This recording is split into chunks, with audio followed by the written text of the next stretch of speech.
आका ए मुसाफिर मंजिल तेरी कब्र है, मंजिल तेरी कब्र है, मंजिल तेरी कब्र है। শুন, আমরা এমন কিছু নারীর ব্যাপারে আলোচনা শুনি যাদের ব্যাপারে নবী করিম সাল্লাল্লাহু আলাইহি ওয়াসাল্লাম চিন্তা করে কান্নায় ভেঙে পড়েছিলেন। হাদিসে পাকে আছে, হাফেজ শামসুদ্দিন যাহাবী রাহমাতুল্লাহ আলাইহি তার কিতাব আল কাবায়েরে হাদিসটি নকল করেন যে হাদিস থেকে জানা যায় কোন ধরনের নারী জাহান্নামে যাবে। খুব মনোযোগ সহকারে কথাগুলো শ্রবণ করুন আর এসব গুনাহ থেকে বেঁচে থাকুন যাতে আল্লাহ রাব্বুল ইজ্জত জাহান্নাম থেকে রক্ষা করেন। একদিন মাওলা আলী রাদিয়াল্লাহু তাআলা আনহু, মা ফাতেমা রাদিয়াল্লাহু তাআলা আনহা দুজনে ইরাদা করলো নবী করিম সাল্লাল্লাহু আলাইহি ওয়াসাল্লামের কাছে যাবে। তারা দুজনে এসে রহমতে কৌনাইনের চোখে পানি দেখতে পেল। নবীজির দু চোখ কাঁদতে কাঁদতে লাল হয়ে গেছে। দুজনে মাহবুবে খুদার এই অবস্থা দেখে জিজ্ঞাসা করলো, ইয়া রাসূলুল্লাহ, আপনি কাঁদছেন কেন? কিসে আপনাকে কাঁদাচ্ছে? কিসে আপনাকে ব্যথিত করেছে? তখন নবীজি ফরমালেন, হে আমার প্রিয় আদরের দুলালী ফাতেমা, আমি যখন মেরাজে গিয়েছিলাম তখন আমি কিছু নারীকে জাহান্নামে প্রচন্ড শাস্তি ভোগ করতে দেখতে পেলাম। সেই দৃশ্যের কথা আমার মনে পড়ায় আমি কান্না করছি।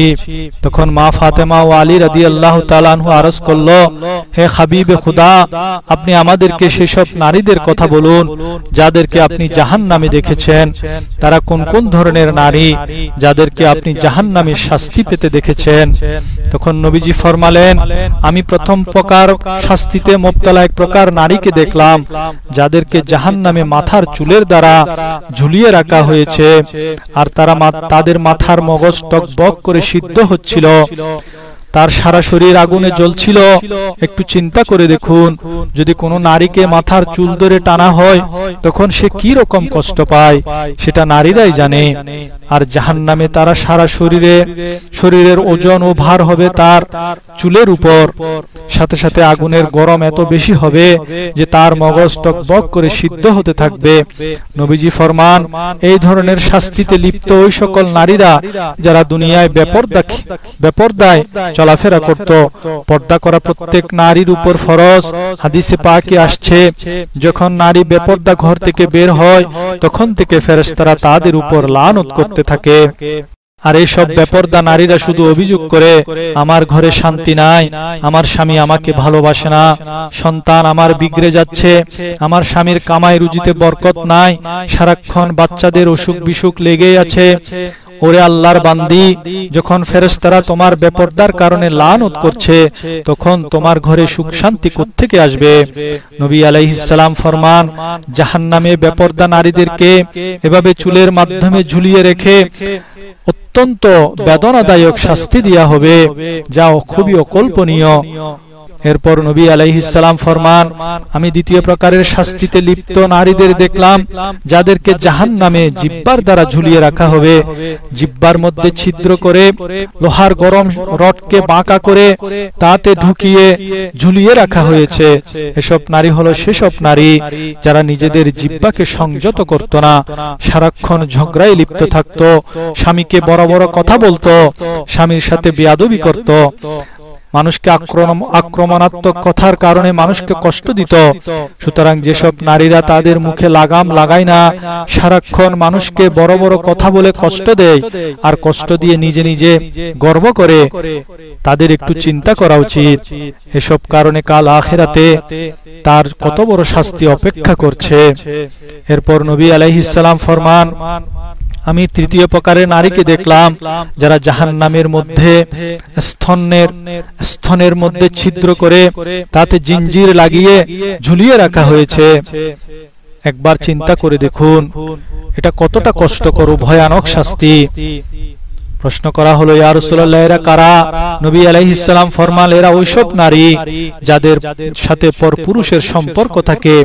এই ধরনের গুনাহগার জানাকারী নারীদেরকে আল্লাহ জাহান্নামের আগুনের উপর স্তনের সাথে লোহার জিঞ্জির দিয়ে লটকিয়ে রেখে শাস্তি দিবেন।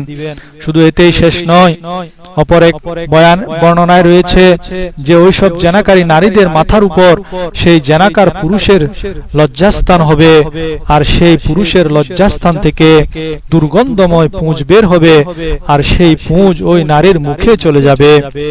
আল আমান আল হাফিজ। আর সেসব জেনাকার নারীদের শরমগা থেকে এমন দুর্গন্ধময় বাতাস বের হবে, সকল জাহান্নামীরা তার উপর প্রচন্ড ক্ষেপে যাবে, তাকে ধিক্কার দিতে থাকবে।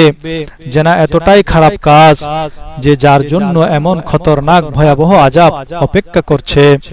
এরপর নবী আলাইহিস সালাম ফরমালেন, আমি চতুর্থ প্রকারের নারী দেখলাম যাদের পা সিনার সাথে আর হাত মাথার সাথে বেঁধে রাখা হয়েছে। প্রশ্ন করা হলো, ইয়া রাসূলুল্লাহ, এরা কারা? নবী করিম সাল্লাল্লাহু আলাইহি ওয়াসাল্লাম ফরমান, এরা হলো ওইসব মহিলা যারা পাক নাপাকের ব্যাপারে কোনো ধরনের সতর্কতা অবলম্বন করে না। এই থেকে ওইসব মহিলারা সতর্ক হওয়া দরকার যারা মাগরিবের পর মাসিক ঋতুস্রাব থেকে পাক হয়েও সাথে সাথে গোসল করে নামাজ আদায় করে না, এশার নামাজ কাজা করে ফেলে কোনো পরোয়া করে না, বরং সকালের জন্য অপেক্ষা করে।